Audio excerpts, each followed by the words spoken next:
শাবনূর রিয়াজ জুটি ভেঙে যাওয়ার পর 2003 সালে ঈদে শাবনূর ফেরদৌসের জুটিকে দেখা যায় রোমান্টিক পারিবারিক ছবির জুটি হিসাবে। শুরুটার দিকে ঈদুল আজহায় দুটি ছবি মোটামুটি চলে, তবে শেষের ঈদুল ফিতরে মুক্তি পায় বউ শাশুড়ির যুদ্ধ সুপারহিট হয় এবং ওই ঈদে সেরা ব্যবসা সফল ছবি খেতাব পায়।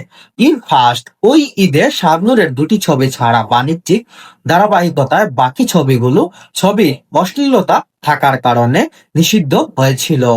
ফলে বউ শাশুড়ির যুদ্ধ একচাটিয়া ব্যবসা করে।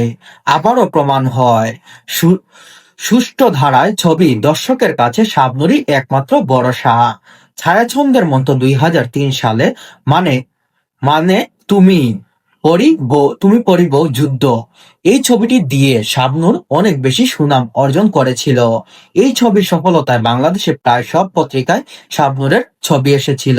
শাবনূরকে নিয়ে আলাদা রিপোর্ট করেছিল অনেক পত্রিকায়। এরই মধ্যে শেষ হয়নি শাবনূরের ইতিহাস।